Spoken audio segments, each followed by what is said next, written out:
SV news కు స్వాగతం. ముందుగా హెడ్లైన్స్. బీహార్ అసెంబ్లీ ఎన్నికల షెడ్యూల్ విడుదల. జూబ్లీహిల్స్ బైపోల్ కూడా.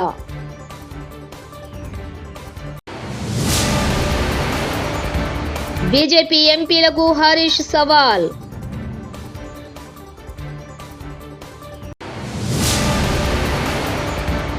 గోపాల గౌడ ఇచ్చిన తీర్పులు చారిత్రాత్మకం.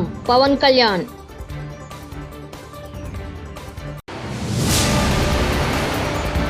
శ్రీ నారా చంద్రబాబు నాయుడు చేతుల మీదుగా స్వచ్ఛత అవార్డుల ప్రదానం.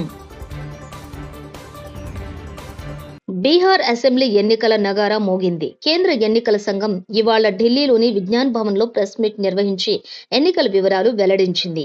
ఈ మేరకు 2 విడతలుగా బీహార్ ఎన్నికలు నిర్వహించనున్నట్లు షెడ్యూల్ విడుదల చేసింది. పోలింగ్ తేదీలు తదితర వివరాలను కేంద్ర ఎన్నికల ప్రధాన అధికారి జ్ఞానేష్ కుమార్ వెల్లడించారు. నవంబర్ 6, నవంబర్ 11న పోలింగ్ జరగనుంది. నవంబర్ 14న ఓట్ల లెక్కింపు ఉంటుంది. తుమ్మలపల్లి కళాక్షేత్రంలో ముఖ్యమంత్రి శ్రీ నారా చంద్రబాబు నాయుడు చేతుల మీదుగా స్వచ్ఛత అవార్డుల ప్రదానం. ఈ నెలాఖరికి 100 స్వచ్ఛ రథాలు వస్తున్నాయి. 100 మండలాల్లో ఇవన్నీ తిప్పే పరిస్థితి వస్తుంది. 1,09,169 సోక్ పిట్స్ నిర్మాణ దశలో ఉన్నాయి. 106 గ్రామాల్లో మ్యాజిక్ డ్రైన్స్ నిర్మాణం చేపడుతున్నాం. స్వచ్ఛాంధ్ర కోసం ఇలా వినూత్నమైన ఆలోచన చేస్తున్నాం. ఇంకా వీలైతే ఎప్పటికప్పుడు ఏ విధంగా ముందు తీసుకుపోవాలను కాంపిటీషన్స్ క్రియేట్ చేయడానికి ఇప్పుడు పర్ఫార్మెన్స్ వరకు చేశారు. నెక్స్ట్ టైం మీరంతా పోటీలు కూడా పెట్టాలి. మంచి స్లోగన్స్ రాయడం కానీ, పాటలు రాయడం కానీ, ఇలాంటి కల్చరల్ ప్రోగ్రామ్స్ కూడా పెట్టి వాళ్ళ ప్రతిభని పైకి తీసుకురావడమే కాకుండా ఎక్కడికక్కడ స్వచ్ఛాంధ్ర అనేది ఒక ఉద్యమ స్ఫూర్తితో ముందుకు తీసుకుపోవాల్సిన అవసరం ఉంది. నేను స్వర్ణాంధ్ర విజన్ డాక్యుమెంట్ తయారు చేశాను. సుప్రీంకోర్టు మాజీ న్యాయమూర్తి వి గోపాలగౌడ మట్టి వాసన తెలిసిన రైతు బిడ్డ అని ఆంధ్రప్రదేశ్ రాష్ట్ర ఉప ముఖ్యమంత్రి పవన్ కళ్యాణ్ వ్యాఖ్యానించారు. డబ్బు కోసం కాకుండా సగటు ప్రజలకు న్యాయం చేసేందుకు గోపాలగౌడ వచ్చారని ఉద్ఘాటించారు. తన వృత్తి జీవితాన్ని కార్మికులు, కర్షకుల కోసం అంకితం చేశారని ప్రశంసించారు. ఎన్నో కీలక కేసుల్లో గోపాలగౌడ ఇచ్చిన తీర్పులు చారిత్రాత్మకమని ఉద్ఘాటించారు. ఇవాళ కర్ణాటక రాష్ట్రంలోని చింతామణిలో పవన్ కళ్యాణ్ పర్యటించారు. ಗೋಪಾಲಗೌಡ ಅವರು ನಮಸ್ಕಾರ. ಗೌರವಾನ್ವಿತ ಕೇಂದ್ರ ರಾಜ್ಯ ಸಚಿವರು, ರೈಲ್ವೆ ಸಚಿವಾಲಯ ಮತ್ತು ಜಲಶಕ್ತಿ ಸಚಿವಾಲಯ ಹಾಗೂ ಸಂಸದರು, ತುಮಕೂರು ಲೋಕಸಭಾ ಕ್ಷೇತ್ರ ಶ್ರೀ ವಿ ಸೋಮಣ್ಣ ಅವರು, ಗೌರವಾನ್ವಿತ ಸಂಸದರು ಕೋಲಾರ ಕ್ಷೇತ್ರ ಶ್ರೀ ಎಂ ಮಲ್ಲೇಶ್ ಬಾಬು ಅವರು, ಗೌರವಾನ್ವಿತ ಮಾಜಿ ಉಪಸಭಾಪತಿ ಕರ್ನಾಟಕ ವಿಧಾನಸಭೆ ಮತ್ತು ಮಾಜಿ ಶಾಸಕರು చింతామణి ಕ್ಷೇತ್ರ ಶ್ರೀ ಎಂ ಕೃಷ್ಣಾರೆಡ್ಡಿ ಅವರು, ಅನಿತಾ ಚಾರಿಟಬಲ್ ಟ್ರಸ್ಟ್ ಅಧ್ಯಕ್ಷರು ಡಾಕ್ಟರ್ ಎನ್ ಯುಧಿಷ್ಠರ್ ಅವರು, ಲಿಯೋ ಕ್ಲಬ್ ಆಫ್ ಮಾರ್ಕ್ ಮದ್ಗ ಅಧ್ಯಕ್ಷರು ಶ್ರೀ ನವೀನ್ ಜಿ ಕೃಷ್ಣ ಅವರು ಮತ್ತು ವೇದಿಕೆ ಮೇಲೆ ಉಪಸ್ಥಿತರಿರುವ ಇತರ ಹಿರಿಯ ವಕೀಲರು, ಸಾಮಾಜಿಕ ಕಾರ್ಯಕರ್ತರು ಹಾಗೂ ಇತರ ಗಣ್ಯರಿಗೆ, ಮಾಧ್ಯಮ ಮಿತ್ರರಿಗೆ, చింతామಣಿಯಲ್ಲ ನನ್ನ ಸಹೋದರ ಸಹೋದರಿಯರಿಗೆ, ಸಾರ್ವಜನಿಕರಿಗೆ, ನೇರ ಪ್ರಸಾರವನ್ನು ವೀಕ್ಷಿಸುತ್ತಿರುವ ಜನರಿಗೆ ನನ್ನ ಹೃದಯಪೂರ್ವಕ ನಮಸ್ಕಾರಗಳು. ఇక్కడికి వచ్చిన మా అభిమానులకి, జన సైనికులకి, ఆడపడుచులకి నా హృదయపూర్వక నమಸ್ಕಾರ. ಕರ್ನಾಟಕವು ಅದ್ಭುತ ಪರಂಪರೆ, ಸಂಸ್ಕೃತಿ ಮತ್ತು ಹಲವು ಪ್ರತಿಭೆಗಳಿರುವ ನಾಡು. ಜಗತ್ತಿಗೆ ಅವರ ಇಂಜಿನಿಯರಿಂಗ್ ತೇಜಸ್ಸು ಮತ್ತು ದೃಷ್ಟಿಕೋನದಿಂದ ಭಾರತದ ಮೂಲ ಸೌಕರ್ಯವನ್ನು ಬದಲಿಸಿದ ಭಾರತ ರತ್ನ ಮೋಕ್ಷಗುಂಡಂ ವಿಶ್ವೇಶ್ವರಯ್ಯಂತಹ ಮತ್ತು ಅವರ ರಚನೆಗಳ ಮೂಲಕ ಮಾನವೀಯತೆ, ಸಮಾನತೆ ಮತ್ತು ಸಾಮಾಜಿಕ ನ್ಯಾಯದಂತಹ ಮೌಲ್ಯಗಳನ್ನು ತಲೆಮಾರುಗಳಿಗೆ ಪ್ರೇರಣೆ ಕೊಟ್ಟಿರುವ ಪ್ರಸಿದ್ಧ ಕವಿಗಳಾದ ರಾಷ್ಟ್ರಕವಿ ಕುಪ್ಪಳಿ ವೆಂಕಟಪ್ಪ ಪುಟ್ಟಪ್ಪ ಕುವೆಂಪು ಅವರಂತಹ ಮಹನೀಯರನ್ನು ಕೊಟ್ಟಿರುವ ನಾಡು. ಕರ್ನಾಟಕದ ಜನರು ಯಾವಾಗಲೂ ತಮ್ಮ ಶ್ರಮ, ಸೃಜನಶೀಲತೆ ಮತ್ತು ಪ್ರಗತಿಯ ಕಡೆಗೆ ಪ್ರತಿಬದ್ಧ ಇರುವವರು.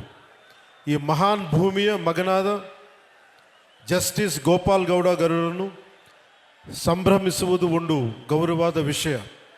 ಅವರ ಜೀವನ ಮತ್ತು ಕಾರ್ಯ ಕರ್ನಾಟಕವು ನೂರಾರು ವರ್ಷಗಳಿಂದ ಪಾಲಿಸಿರುವ ನಿಷ್ಠೆ ಮತ್ತು ಸೇವೆಯ ಮೌಲ್ಯಗಳನ್ನು ಪ್ರತಿಬಿಂಬಿಸುತ್ತವೆ.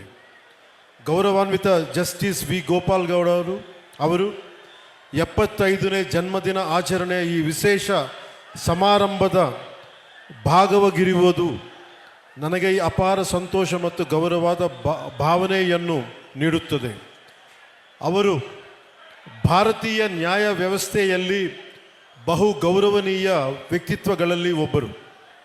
ಸತ್ಯ, ದಯ ಮತ್ತು ನ್ಯಾಯಕ್ಕೆ ಇರುವ ದೃಢ ನಿಷ್ಠೆಯಿಂದ ಪರಿಚಿತ. ಮನಸ್ಸಾಕ್ಷಿಗೆ ಅನುಸರಿಸಿ ನಡೆದರ ನ್ಯಾಯ ಹೇಗೆ ಜೀವನಗಳನ್ನು ಬದಲಬಲಿಸಬಹುದು ಎಂಬುದಕ್ಕೆ ಅವರು ನಿಜವಾದ ಉದಾಹರಣೆ.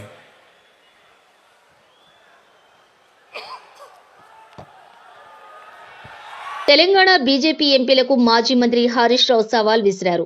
బీజేపీ అంటే తెలంగాణను మోసం చేసిన పార్టీ అని విమర్శించారు. బీజేపీది సబ్కా సాత్ సబ్కా వికాస్ కాదు, పూరా బక్వాస్ అంటూ వ్యాఖ్యలు చేశారు. వడ్లకో నీతి గోధుమలకో నీత అని తెలంగాణ బీజేపీ ఎంపీలకు అడిగే దమ్ముందా అని ప్రశ్నించారు. ప్రాంతీయ పార్టీ బలంగా ఉంటే కేంద్రం మెడలు వంచి పనులు చేసుకోవచ్చని, ఏపీలో టీడీపీ ఇప్పుడు అదే చేస్తుందన్నారు. సీఎం రేవంత్ కేరళ, కర్ణాటక, ఢిల్లీ తిరగడానికి సరిపోతుందని మాజీ మంత్రి ఎద్దేవా చేశారు. అల్గోల్లో, జైరాబాద్ లో మైనార్టీ గురుకుల పాఠశాలల నుంచి 15 మంది పిల్లలకు డాక్టర్ సీట్ దొరికింది ఈ సంవత్సరం. అంటే ఎంత గొప్ప. ఒక ఆయన ఆటో డ్రైవర్, ఆయన బిడ్డకు డాక్టర్ దొరికింది. ఒక ఆయన ఉల్లిగడ్డలు అమ్ముకుంటాడట జైరాబాద్ మార్కెట్లో, ఆయన బిడ్డ డాక్టర్ అయింది.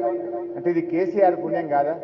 ఇలా ఎస్సీ, ఎస్టీ, బీసీ మైనార్టీల కోసం గురుకులాలు పెడితే వాళ్ళ పిల్లలు డాక్టర్లు, ఇంజనీర్లు అవుతున్నారు. ఒక్క జహీరాబాద్ గురుకులంలో 15 మంది పిల్లలకు ఎంబీబీఎస్ సీట్ దొరికింది. చాలా సంతోషం అనిపించింది నాకు ఈరోజు. ఇగో ఇది కేసీఆర్ విజన్. 100 ఏళ్ల ముంగడికి కేసీఆర్ ఆలోచించిండు. రేవంత్ రెడ్డి ఈ పొద్దుకెడికి నాకేం దొరుకుతుందని ఆయన ఆలోచిస్తుంది. ఈ పొద్దుకెడికి లెక్క చూసుకునే కదా ఆయనది. 100 ఏళ్ల ముంగడికి చూసిన ఆలోచన కేసీఆర్. రైతుల గుండెల్లో కేసీఆర్, యువకుల గుండెల్లో కేటీఆర్ ఉన్నారు. అంత అభివృద్ధి చేశారు. ఇప్పుడేమో కరోనా కంటే అధ్వానంగా రేవంత్ రెడ్డి పాలనుంది. కరోనా సమయంలో కూడా రియల్ ఎస్టేట్ పడిపోలేదు, కానీ రియల్ ఎస్టేట్ ఇప్పుడు పడిపోయింది. ఒక ఫ్లాట్, ఒక గజం కూడా అమ్మే పరిస్థితి లేదు. బిడ్డ పెళ్లి కోసం భూమి అమ్ముదామంటే కొనే నాదుడే లేడు. మాజీ మంత్రి మల్లారెడ్డి. ఎక్కడ చూసినా ఘోరమే, యాడేసిన గొంగడి ఆడనే. ఎక్కడ ఒక రియల్ ఎస్టేట్ దానికి పోతే అయితే ఒక ప్లాట్ అమ్మతలేదు, ఒక అపార్ట్మెంట్ అమ్మతలేదు, ఒక గజం అమ్మతలేదు. రైతులైతే బిడ్డ పెళ్లి చేస్తే కూడా అప్పుడు పోతలేదు. అంత ఘోరం అయిపోయింది. అసలు కరోనా కంటే కూడా అధ్వానమే. కరోనా మంచిగుండే. కరోనా 2 ఏళ్ళు వచ్చినా ప్లాట్లు అమ్మినాయి, బిజినెస్ అయింది, వ్యాపారాలు నడిచినాయి, అన్ని బంద్ ఉన్నా నడిచినాయి, పైసలు ఆడినాయి. ఇప్పుడు అసలు పైసలే ఆడతలేవు, పైసలే కనిపిస్తలేవు. ఓ మాయమైనట్టేనా, ఓ మంత్రం చేసినట్టేనా, ఇదంతా ఎందుకైంది వచ్చిందంతా అని ప్రజలందరూ కూడా డిస్కషన్ వచ్చారు. అంత పెద్ద అన్నపూర్ణ రాష్ట్రం, అంత పెద్ద పంట పండింది, అంత అభివృద్ధి, వ్యాపారాలు, real estate, India level builder అంతా వచ్చి హైదరాబాద్కి వచ్చినాయి. ఎత్తైన 58 అంతరాల బిల్డింగ్లు కట్టింది. అమ్ముడు పోయినాయి. ప్రపంచమంతా హైదరాబాద్ అంటే ఒక సింగపూర్, న్యూయార్క్ లెక్క చూసింది దాన్ని. అసలు దాన్ని అంతా బిత్తరపోయింది, బోసిపోయింది. ఇప్పుడు ఆ రింగ్ రోడ్ వెంబడి వస్తుంటే హైదరాబాద్ అంతా ఫైనాన్షియల్ సిటీ వస్తుంటే అంటే బాధ అవుతుంది. బిల్డర్స్ అంతా అవుట్ అయిపోయారు, కష్టాలలోకి వచ్చేసారు. ఇవన్నీ కూడా కాబట్టి మనం అంతా ప్రజలు కూడా అందరూ గమనించాలి. కాంగ్రెస్ ప్రభుత్వం ఇచ్చిన మాటలను వాళ్ళని ఈ ఎలక్షన్లల్లా, రాబోయే ఎలక్షన్లల్లా ఘోరంగా మనమంతా కూడా వాళ్ళకు ఓటు వేయకుండా ఓటుతోటే బుద్ధి చెప్పి మనం మళ్ళా బీఆర్ఎస్ ప్రభుత్వాన్ని గెలిపించుకోవాలి. మనం పాత రోజులకు మళ్ళా రావాలి. మనం మళ్ళీ కేసీఆర్ మళ్ళీ సీఎం కావాలి. మనం అందరం కూడా ఒక యూనిట్ తోటి టీం వర్క్ కూడా జూబ్లీహిల్స్లో కూడా వాళ్ళు ఎంత చేసినా, ఎంత ఖర్చు పెట్టినా గ్యారంటీగా బీఆర్ఎస్ పార్టీ గెలుస్తారు. తప్పకుండా మేమంతా కూడా ప్రతి వాళ్ళ తిరిగి ప్రతి ఒక్కరికి కూడా ప్రజలకు అర్థమైపోయింది. వీళ్ళ మోసపూరిత పదార్థం, వీళ్ళ బాకీలన్నీ మొదలు ప్రజలకు గట్టి ఓటు అడగాలని చెప్పి ప్రజలు ఇంటింటికి పోతే వాళ్ళు ఇదే నిలదీయాలని కూడా చెప్తున్నా. అందరికి కూడా జై తెలంగాణ, జై కేసీఆర్. విజయనగరంలో పైడితల్లి అమ్మవారి ఉత్సవాలు వైభవంగా కొనసాగుతున్నాయి. ఈ ఉత్సవాల్లో భాగంగా ఆలయ అనువంశిక ధర్మకర్త, గోవా గవర్నర్ పూసపాటి అశోక్ గజపతిరాజు పట్టు వస్త్రాలు సమర్పించారు. సతీమణి సునీల గజపతిరాజు, కుమార్తె ఎమ్మెల్యే అదితి గజపతిరాజు ఇతర కుటుంబ సభ్యులతో కలిసి ఆలయానికి వచ్చి ప్రత్యేక పూజలు నిర్వహించారు. పూజల అనంతరం అమ్మవారి తీర్థప్రసాదాలు చిత్రపటాన్ని ఈవో శిరీష ఉత్సవాల ప్రత్యేక అధికారి మూర్తి ఆయనకు అందజేశారు. ఈ కార్యక్రమంలో ఎంపీ కలిశెట్టి అప్పలనాయుడు తదితరులు పాల్గొన్నారు.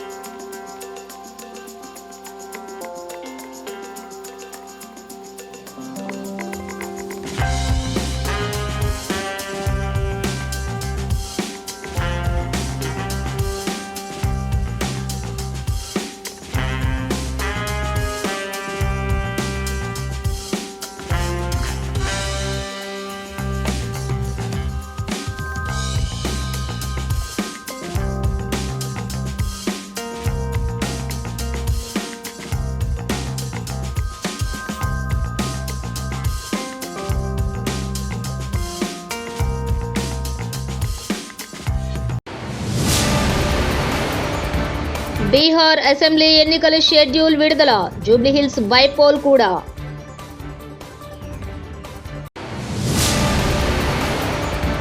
బీజేపీ ఎంపీలకు హరీష్ సవాల్.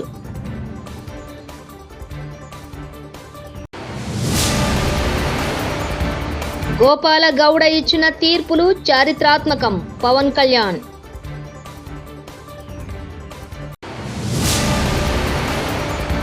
శ్రీ నారా చంద్రబాబు నాయుడు చేతుల మీదుగా స్వచ్ఛత అవార్డుల ప్రదానం. ఇవి బులెటిన్ విశేషాలు. చూస్తూనే ఉండండి ఎస్వీ న్యూస్.